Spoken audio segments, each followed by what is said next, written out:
Você já se perguntou por que o esforço, para você, parece custar o dobro? Por que, exatamente quando você decide mudar de vida, iniciar um projeto ou seguir sua verdade, uma força invisível parece aplicar os freios? Não é imaginação. É um peso. Uma sensação de estar nadando contra uma maré densa e invisível. Você planeja, você executa, você coloca sua intenção, mas algo, em algum lugar, sabota o movimento. A energia desaparece. Os projetos morrem na praia. A estagnação se torna a sua norma. Você olha ao redor e vê o mundo operando em uma velocidade diferente. Para eles, as coisas parecem fluir. Para você, cada passo é uma batalha contra o atrito. E então, a armadilha se fecha. A psicologia moderna olha para você e diz: é autossabotagem. A espiritualidade convencional diz: é o seu karma. As religiões abraâmicas chamam de pecado ou fraqueza. Percebe o padrão? Em todas as narrativas oficiais, o problema é sempre você. A culpa é a primeira camada do programa. Eles precisam que você acredite que essa força de atrito vem de dentro, que você é um fracasso inerente, que você não é bom o suficiente para sua própria vida. Mas aquela sensação, aquela intuição que você carrega desde criança, ela sussurra que há algo errado com essa explicação. Sua intuição está certa. Esse peso não é seu. Essa estagnação não é um defeito de caráter. É um mecanismo de controle.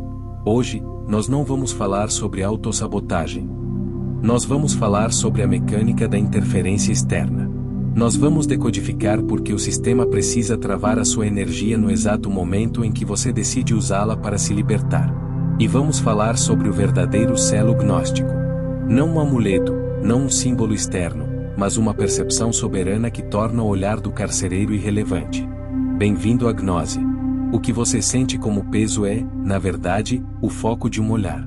Imagine a realidade material, esta matrix, não como um lugar, mas como um sistema de vigilância. Um panóptico. Um conceito de prisão onde um único guarda pode observar todos os prisioneiros sem que eles saibam se estão ou não sendo observados. O resultado? Os próprios prisioneiros começam a policiar uns aos outros. Essa é a estrutura da fazenda de energia humana. O demiurgo, o arquiteto desta realidade falha, não precisa vigiar cada alma individualmente. Ele criou um sistema onde os humanos, seus agentes inconscientes, fazem isso por ele. O que chamamos de inveja, olho gordo ou julgamento não é a fonte do problema. É o terminal.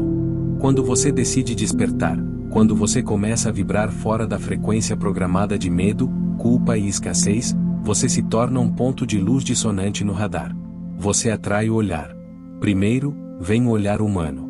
O colega de trabalho que desdenha da sua nova disciplina.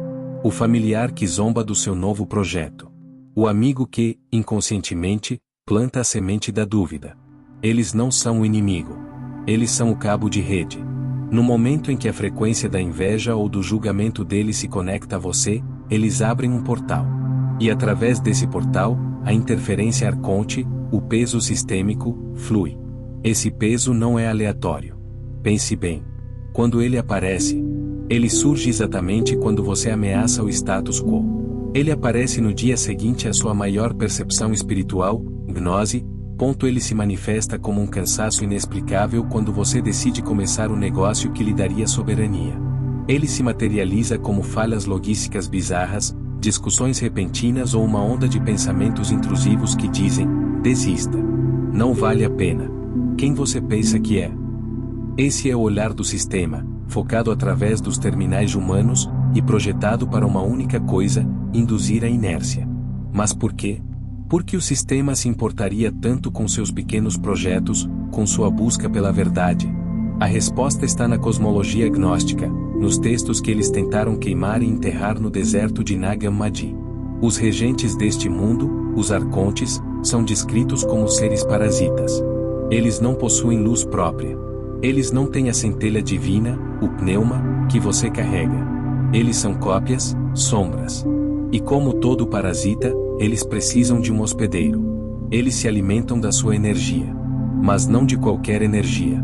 Eles não podem metabolizar a sua soberania, sua alegria autêntica ou sua gnose. Eles se alimentam das emoções de baixa frequência. Eles se alimentam da sua frustração. da sua ansiedade, do seu desespero silencioso, do seu medo. Agora, veja a mecânica. Quando você está estagnado, quando você sente o peso te impedindo de agir, qual é a sua reação emocional? Frustração. Ansiedade por não estar progredindo. Medo de falhar. A estagnação é a ferramenta de colheita. O peso não é projetado para te matar. É projetado para te manter vivo, mas paralisado. Preso em um ciclo de tentar e falhar, gerando a frustração que alimenta o sistema. Eles não querem destruir o fogo. Eles querem que o fogo queime dentro de uma fornalha controlada, para que possam colher o calor. É por isso que o peso que você sente é tão insidioso. E aqui está a revelação mais contraintuitiva de todas, e peço que você respire fundo para absorvê-la. Esse peso que você sente não é um sinal da sua falha. Não é a prova da sua autossabotagem.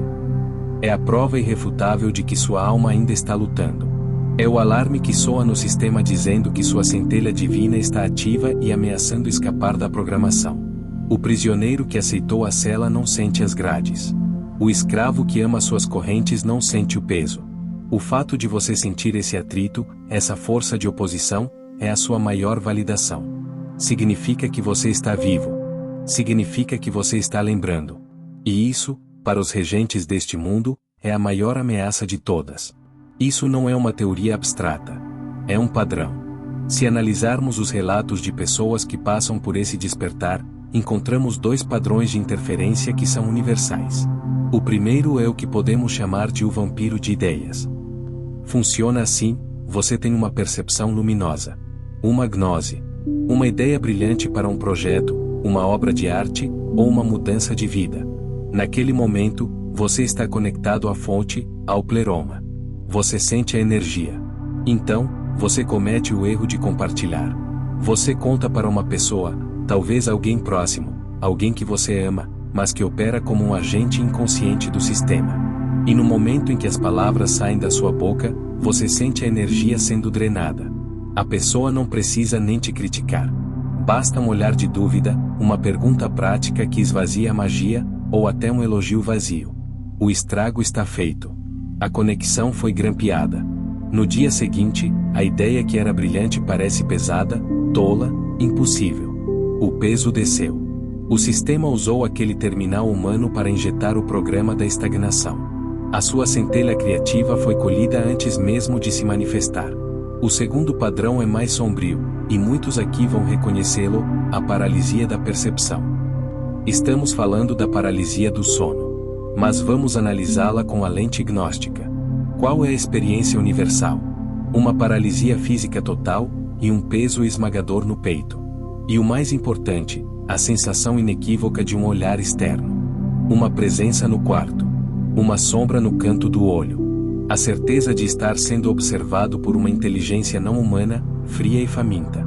Isso é a tática Arconte em sua forma mais pura. É o sistema baixando o véu por um instante, aplicando o peso diretamente, sem um intermediário humano, para induzir o terror absoluto. O terror é a safra mais pura, a energia mais potente para eles.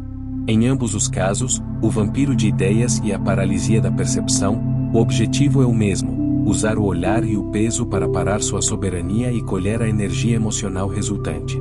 Agora, a armadilha da falsa luz. A espiritualidade New Age vê esse problema e oferece soluções que só pioram a situação.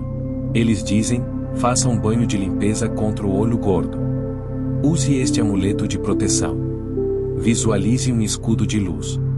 Isso falha. Falha miseravelmente. Por quê?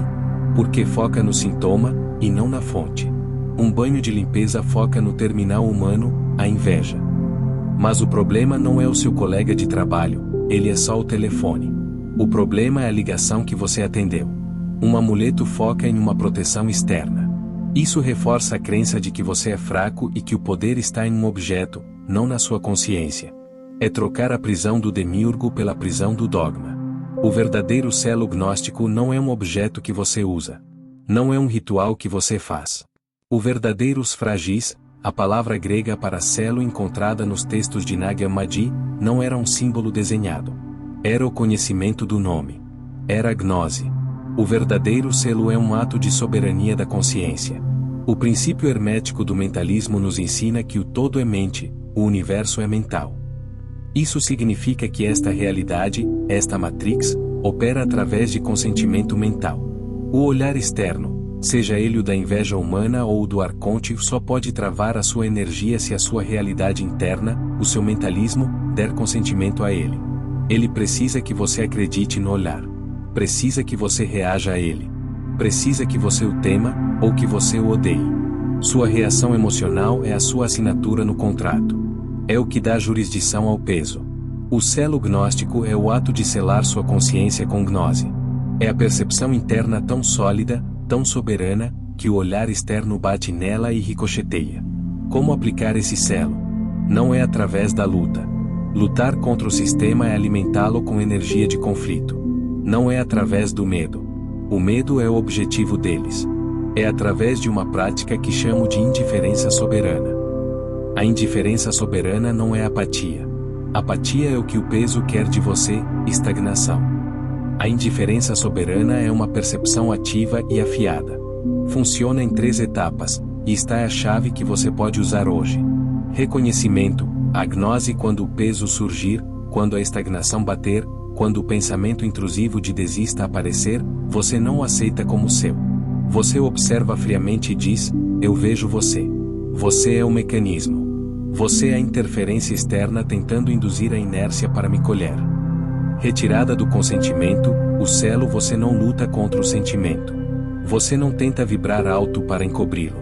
Você apenas o observa, e retira dele a sua energia. Você retira seu consentimento. O olhar exige sua reação para se prender. A sua indiferença consciente corta o gancho. O parasita não tem onde se agarrar. Ação soberana, o pneuma depois de reconhecer e retirar o consentimento, você executa a ação. Não uma ação grandiosa. Uma pequena ação. Você escreve uma linha do seu projeto. Você faz a ligação que estava evitando. Você lê uma página do livro. Você dá um passo. Essa pequena ação, feita apesar do peso e sem dar energia a ele, é um ato de soberania devastador para o sistema. Você está provando que o olhar não tem mais jurisdição. O peso é real. A interferência é real. Mas o seu poder sobre você é condicional. O selo gnóstico é a sua gnose aplicada. É a sua decisão interna, repetida diariamente, de que a sua energia pertence a você. O olhar do panóptico só funciona se o prisioneiro acreditar que o guarda tem poder. Quando você percebe que o guarda é uma ilusão, um parasita faminto disfarçado de autoridade, o peso se dissipa. Não porque uma mágica aconteceu, mas porque você parou de sustentá-lo com sua própria crença. A partir de hoje, quando sentir esse peso, essa força de atrito, não pergunte, o que há de errado comigo? Pergunte, quem está tentando me parar agora, e por que eles estão com tanto medo do meu próximo movimento? O selo é a sua gnose. A chave é a sua soberania. O peso não é o seu destino. É apenas o último obstáculo antes da sua libertação.